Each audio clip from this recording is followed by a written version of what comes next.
Meu nome é Alex Neves Júnior, sou professor da Universidade Federal de Mato Grosso, do Departamento de Engenharia Civil, com titulação pós-doutorado e mestrado em materiais de construção sustentáveis, com especialidade em sequestro de carbono em materiais cimentícios. Já desenvolvemos pesquisas nessa área nesses últimos 10 anos. E o motivo do nosso encontro é apresentarmos um projeto que durará 12 meses, em que versará sobre a avaliação das propriedades mecânicas de materiais compostos do tipo strain hardening, que apresentam em sua composição biocarvão para sequestro de carbono. Bom, vocês já podem ter percebido que é um tema bastante interessante, porque ele trata de uma problemática ambiental, ou seja, como a indústria da construção civil pode colaborar com a mitigação dos gases do efeito estufa. Falei demais, acho que nós podemos ir para o laboratório e verificar como nós, na prática, podemos absorver carbono em materiais de construção. Vamos lá? Estamos no laboratório de materiais de construção civil e, como eu prometi para vocês, como é possível absorver CO2 em matrizes cimentícias? Bom, aqui eu quero apresentar para vocês as matérias-primas envolvidas na confecção do compósito do tipo strain hardening. Aqui nós temos o cimento Portland, e o cimento Portland hoje é um dos grandes vilões da indústria da construção civil. Ela é responsável sozinha por até 8% do total de emissões de carbono das atuações do homem na natureza. Então, ou seja, o cimento ele precisa ter soluções quanto ao seu uso. Como nós vamos promover a diminuição da pegada de carbono do cimento Portland? Ela pode ser feita de duas maneiras. Primeiro, modificando a própria composição química do cimento, que não é o escopo desse trabalho, ou através da incorporação dos chamados materiais cimentícios suplementares. Nós temos aqui a cinza volante, que é um tipo de resíduo, é um resíduo da indústria das usinas termoelétricas, e nós temos aqui parte da titulação da nossa pesquisa, que é um dos objetivos primordiais, é o uso do biocarvão.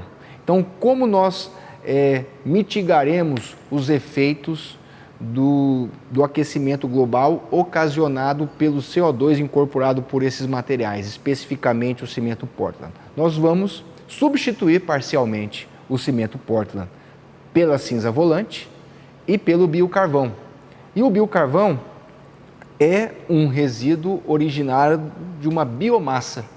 Biomassa essa pirolizada, queimada em atmosfera pobre ou na ausência de oxigênio, que permite obter um material rico em carbono e que já apresenta carbono absorvido em sua composição e que geralmente é utilizado em correções e aplicações de solo. Para que o compósito seja confeccionado, é necessário que ele venha acompanhado por um agregado miúdo, no caso uma areia com uma granulometria bem definida, e como todo material cimentício que não tem resistência à tração, é necessário que incorporemos uma fibra, um reforço que permitirá dar a ductilidade ou a propriedade de deformabilidade que esses compostos apresentam. Aliás, o nome strain hardening vem do fato desses materiais terem elevada capacidade de deformação, elevada tenacidade.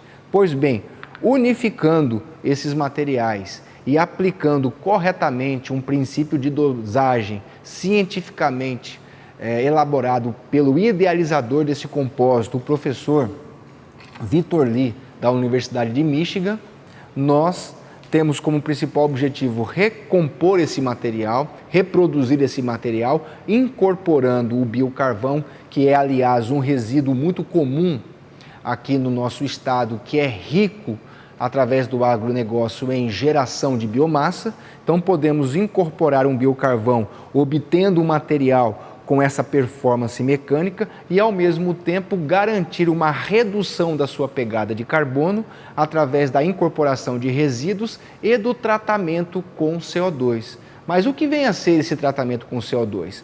As matrizes cimentícias apresentam de uma maneira natural a capacidade de absorver CO2 da atmosfera através das reações químicas que nós denominamos de carbonatação. O cimento, para endurecer, ele se hidrata. Ao se hidratar, ele produz reagentes que são absorvidos pelo CO2 que está no meio ambiente através desta reação de carbonatação. Logo, o objetivo desse trabalho é reproduzir esse material e aumentar o potencial de carbonatação dos mesmos através da incorporação do biocarvão. Bom, vocês devem estar se perguntando como é possível um material à base de cimento se deformar com essas características, ou seja, um padrão de deformação muito próximo da do aço. Isso é possível exclusivamente quando você incorpora na constituição desses materiais as chamadas fibras poliméricas. Aqui, por exemplo, nós utilizaremos nessa pesquisa a fibra de polipropileno. Apenas como a título de curiosidade, estas fibras apresentam um diâmetro menor do que o fio do seu cabelo. E eles são incorporados em frações pequenas, porque é um material nobre e caro. Então, o que acontece é que esses materiais são distribuídos, nós chamamos de acamados, nessas placas, e são essas fibras que fazem o controle de fissuração. Esses materiais conseguem se deformar porque eles originam, após um determinado estágio de carregamento, o chamado patamar de múltipla fissuração, ou seja, eles não rompem, conseguem absorver uma grande quantidade de energia e conceder o que nós chamamos padrão de múltipla fissuração. Então é graças a esse tipo de reforço que nós conseguimos obter essas performances interessantes para esse tipo de material, que aliás, graças às fibras, eles apresentam aplicações nobres, como por exemplo aparelhos de pontes, vigas de transição em edifícios. Na Ásia é muito utilizado para absorção de sismos, terremotos.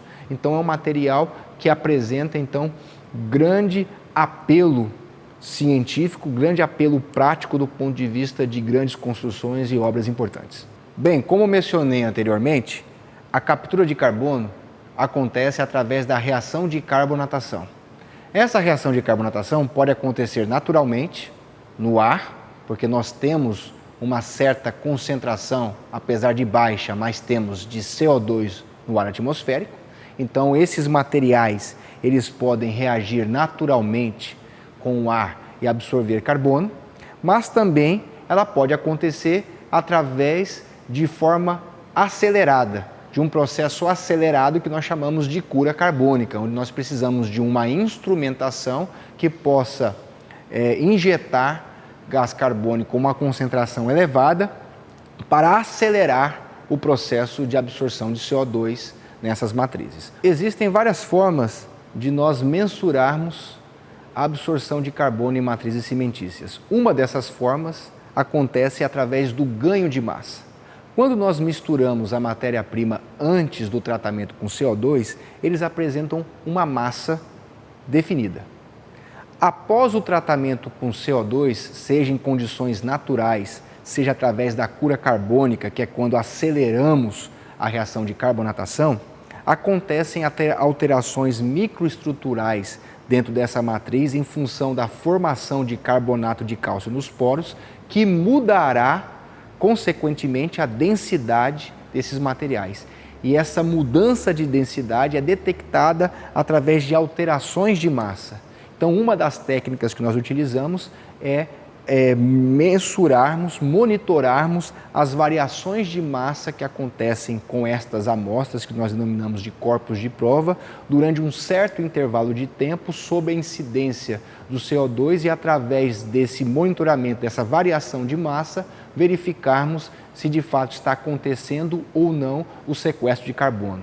Quando acontece o sequestro de carbono, um dos indicativos é um ganho de massa. Isso acontece porque você fecha os poros, modifica a microestrutura e aumenta a densidade consequente do seu material. E estas são as geometrias que nós utilizaremos para investigar as propriedades mecânicas das quais versa o escopo dessa pesquisa. No caso aqui, verificaremos a capacidade de deformação em condições de flexão e aqui utilizaremos corpos de prova padrão que nos permitem averiguar a resistência à compressão simples destas argamassas. Bom, aqui nós estamos no laboratório de materiais compósitos, também da engenharia civil, e eu quero mostrar para vocês aonde nós faremos o tratamento dos nossos corpos de prova com biocarvão através da cura carbônica. Bom, a cura carbônica acontece porque nós estamos acoplando a essa caixa acrílica que está medindo umidade relativa, concentração de CO2 e temperatura, que são parâmetros ou variáveis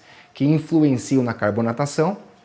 Nós estamos, então, tendo, através desse espaço, a possibilidade de nós também induzirmos a captura de carbono através da carbonatação acelerada, colocando os nossos corpos de prova para serem submetidos ao CO2 em elevadas concentrações. Então, aqui será um dos instrumentos que nós utilizaremos para induzir o sequestro de carbono através da carbonatação, que nós chamamos de carbonatação acelerada. Então, no final dessa pesquisa, nós teremos um material de elevada performance, um material nobre, que incorpora em sua composição resíduos como a cinza volante e o biocarvão, que substituirão parcialmente o cimento em sua composição e que levará a um material com baixa pegada de carbono. Bem, a expectativa da nossa pesquisa é que no final de todo esse processo nós tenhamos obtido um material nobre com incorporação de biocarvão em sua composição e que possa, durante a sua aplicação, sequestrar carbono da atmosfera. Para o cumprimento desses objetivos, nós temos duas agências que nos auxiliarão nessa pesquisa. A primeira delas é uma agência nacional, é o Conselho Nacional de Desenvolvimento Científico e Tecnológico, que nos proporciona uma bolsa de produtividade científica para podermos aplicar os nossos conhecimentos na obtenção desses materiais e de novos e de outros materiais. E também nós temos uma agência estadual, que é a Fundação de Amparo à Pesquisa do Estado de Mato Grosso, que nos fornecerá recursos para equipar os nossos laboratórios com materiais de consumo e bens permanentes que auxiliarão no cumprimento dos objetivos gerais propostos pela pesquisa.